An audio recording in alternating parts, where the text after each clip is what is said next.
Part 1. You are going to hear a conversation which happened in a travel agency. First, you have some time to look at questions 1 to 5.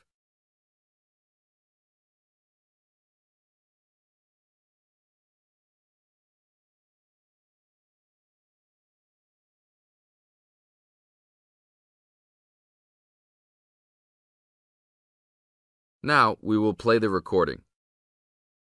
Listen to the tape and answer questions 1 to 5. Hi, I would like to make a reservation for a round-trip plane ticket from London to New York. Welcome to the Student Travel Agency. London to New York. Let me see if we have any student specials for that flight. Yes, we do in fact. What days would you like to fly?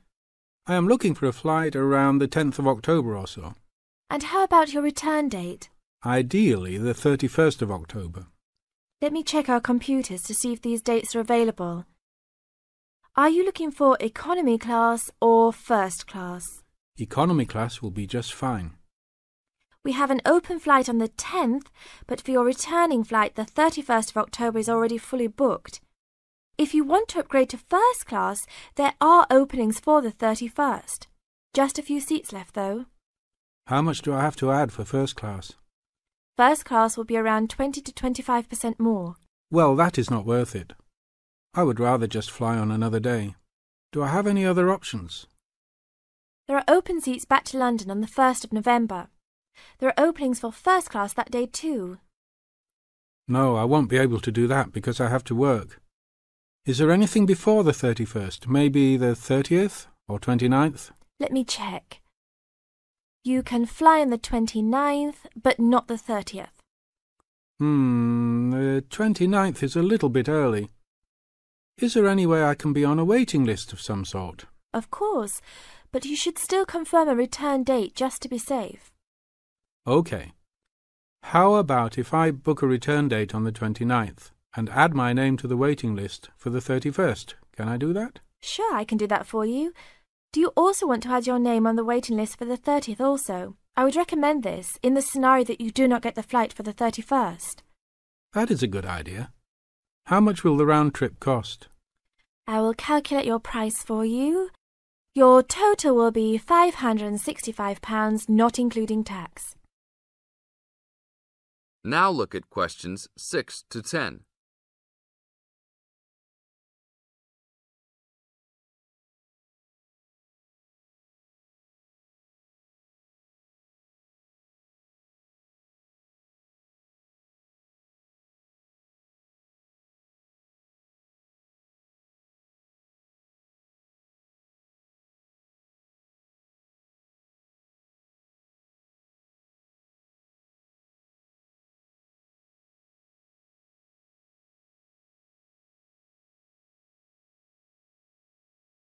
Now listen to the tape and answer questions 6 to 10.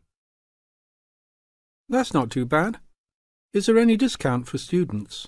That is already including the discount. Without the discount, the price is easily over £600. OK, that sounds good then. Please put me down for those dates. I will need your information. Name and student identification number, please. Kenneth Conley, student ID 92123020. Your phone number, please. 87052109. Please tell me your mailing address.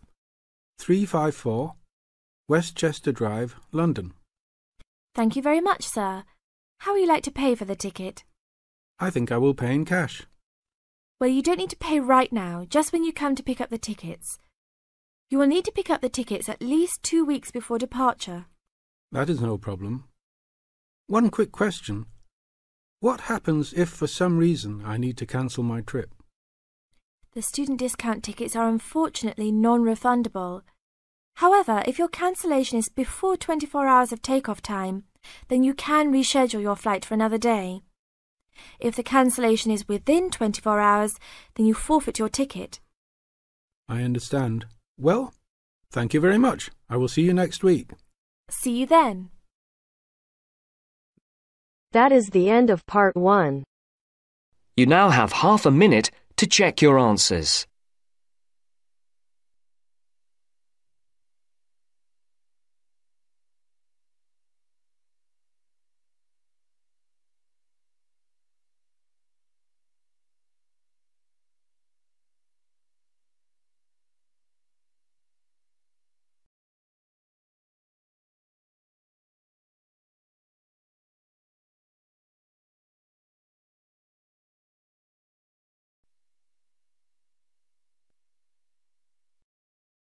Now turns to Part 2. Part 2. Listen to a man talking to a group of people at a weekend work conference in a hotel. First, look at questions 11 to 14.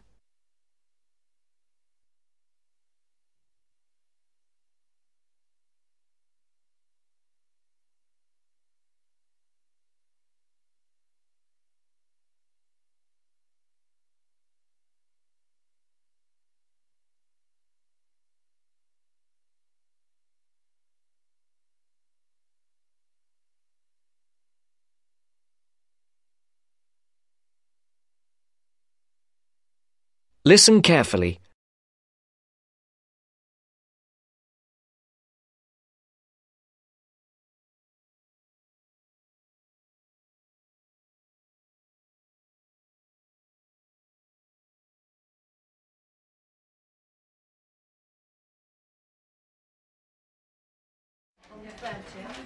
OK, can everyone listen again now, please?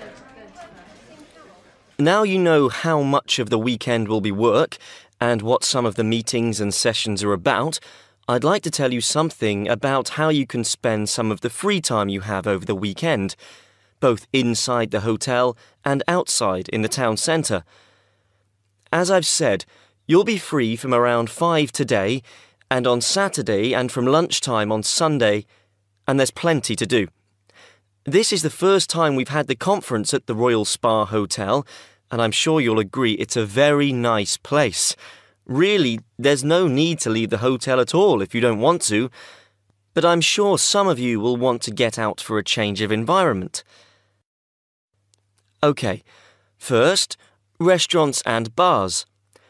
I'm sure you all saw that there was a bar near the entrance as you came into the hotel, but there are actually 2 more bars. One is also on the ground floor, behind the main restaurant, and the other is on the top floor. That one has a very nice terrace where you can sit outside and enjoy the view. That bar is for hotel guests only and is usually a bit quieter. As I say, the main restaurant is on the ground floor. We will have breakfast and lunch there, so you'll get to know it well. There is also a smaller restaurant for coffee, sandwiches and snacks on the 3rd floor, and that is also only for hotel guests. There is a gym and health club in the basement. The gym has a good range of equipment and is open from 7 a.m. I know some of you were talking about a swimming pool, but unfortunately there is no swimming pool. I will tell you where there is a pool close to the hotel in a moment.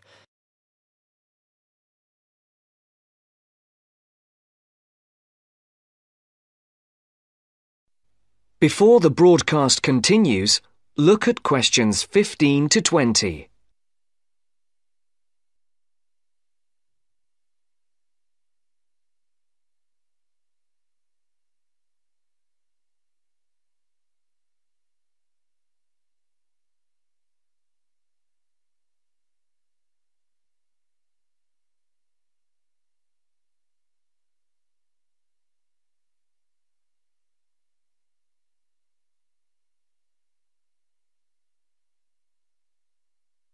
You will now listen to the second part of the talk. Now, I hope to see some of you around the hotel over the weekend, but I'm sure you will want to get out and see the town at some point. If you'd like to look at the map on the screen, I'll show the area around the hotel. There is a map of the town centre in your welcome pack too. OK, you can see the hotel here, in the middle of the map, and the main entrance here at the top, in Carlisle Street. OK, that swimming pool I promised to tell you about is here, in Cromwell Road. If you turn right out of the hotel, it's about 10 minutes up the road in the 3rd Street on the left. It's open until 7 p.m. and until 5 on Sunday. There's a very nice park here to the north, again about 10 minutes away. In the middle of the park is a boating lake, so if the weather's good on Sunday, it might be a nice way to relax. If you want to see a movie this evening or on Saturday night, the cinema is here, in the High Street. Come out of the hotel and turn left. The High Street is only 3 minutes away. The cinema is here at the top of the street, next to a fairly large car park. Now, restaurants. There is a good Chinese restaurant in the middle of the High Street, here on the right. It's directly opposite the town hall. It's called the White Orchid. Another very nice restaurant is Leonardo's. It does Spanish and Mexican food. It's here, at the bottom of the High Street. So, turn left at the end of Carlisle Street, walk down for 5 minutes, and you'll see it on the other side of the road. I went to Leonardo's last time I was here, so I can recommend it. Now, if anyone wants to see some live music, there is always a jazz band playing at the Pink Coconut. Yeah, that's right, the Pink Coconut. That's here, in a little street behind the hotel. The street name is not on the map, but it's easy to find. Turn right out of the main entrance, and then take the first right to go back round to the back of the hotel. So, I think that's everything. Please ask me if you have anything else. That is the end of part 2. You now have half a minute to check your answers.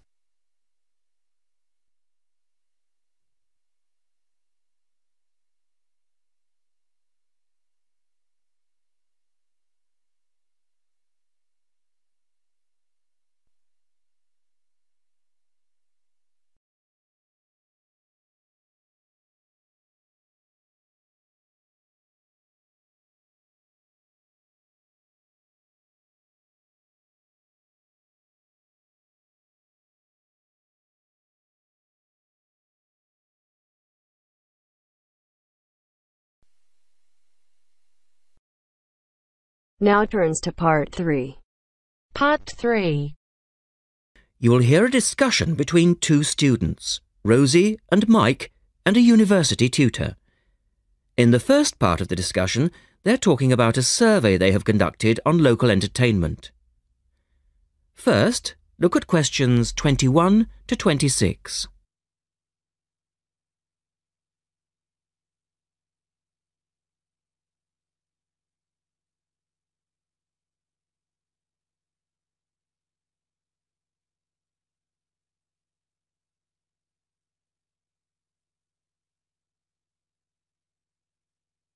Now listen to the first part of the discussion and answer questions 21 to 26. Good morning, everyone. Well, I think we can start straight away by getting Rosie and Mike to do their presentation. Would you like to start, Rosie? Yes. Well, we've done a survey on local entertainment. Basically, we tried to find out how students feel about the entertainment in the town and how much they use it. Yes, so we've called our project Out and About. Yes, that's a good title, Out and About. We wanted to find out how well students use the entertainment facilities in town, whether they get to see the latest plays, films, that kind of thing. Now, we have our own facilities on campus, of course. Oh, yes.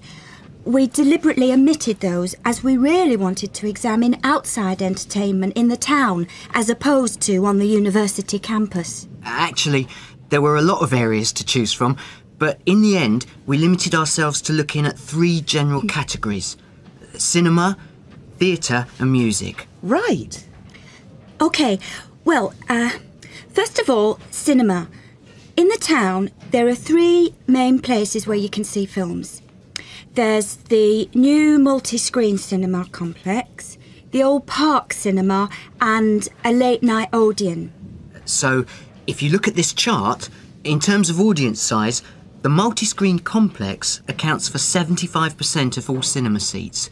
The Park Cinema accounts for 20% of seats, and the late-night Odeon has just 5% of seats. As you probably know, the complex and the park show all the latest films, while the late-night cinema tends to show cult films. So, when we interviewed the students, we thought the complex would be the most popular choice of cinema. But surprisingly, it was the late-night Odeon. Yeah, and most students said that if they wanted to see a new film, they waited for it to show at the park, because the complex is more expensive and further out of town, so you have to pay more to get there as well. Yes, and that adds to the cost, of course, and detracts from the popularity, evidently. Well, next, we looked at theatres.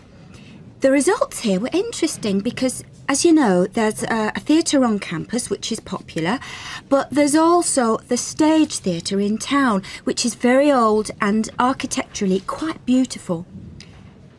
And there's the large modern theatre, the Ashtop, that has recently been built.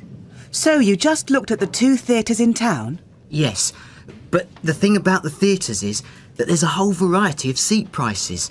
Also, the types of performance vary, so students tend to buy seats at both and like using both for different reasons. And if they want cheap seats at the Ashtop, they can just sit further from the front. What we did find that was very interesting is that there are periods during the year when students seem to go to the theatre and periods when they go to the cinema, and we really think that's to do with budget. If you look at this graph, you can see that there's a peak around November, December when they go to the theatre more, and then a period in April, May when neither is particularly popular, and then theatre viewing seems to trail off virtually, while the cinema becomes quite popular in June, July. I think you're probably right about your conclusions. In the second part of the discussion, Rosie and Mike talk about different music clubs. Look at questions 27 to 30 first.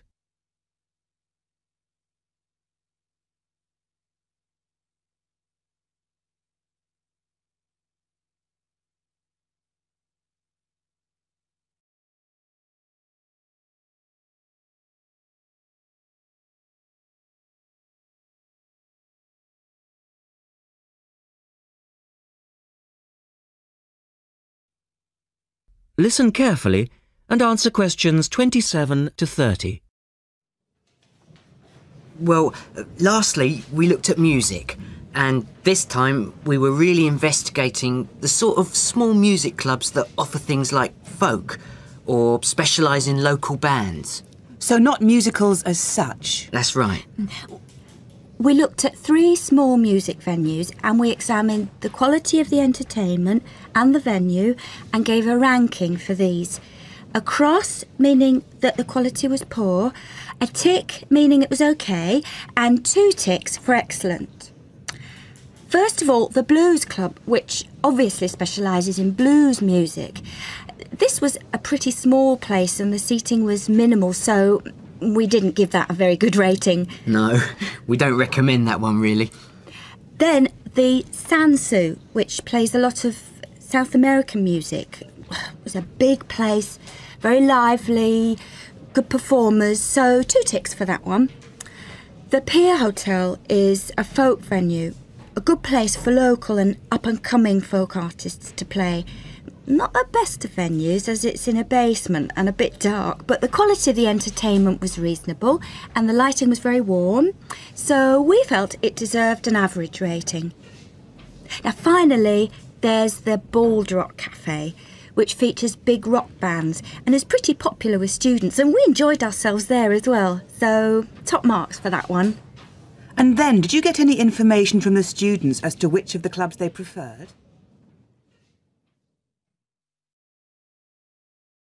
That is the end of part 3. You now have half a minute to check your answers.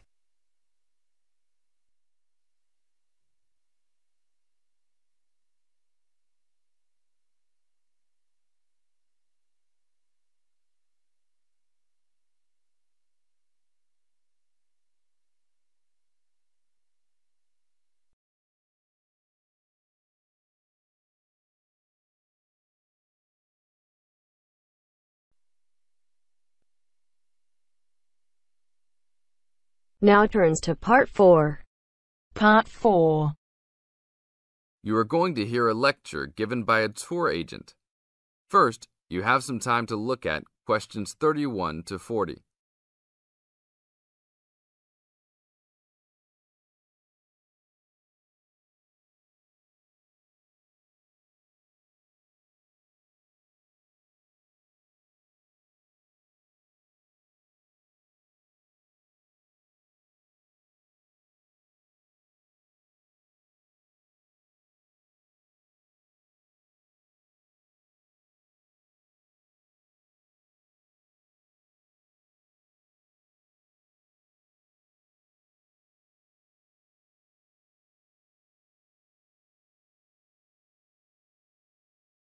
Now listen to the tape and answer questions 31 to 40. Welcome to Hawaii Tour Agency. Let me tell you a little about a special package we have going on this week.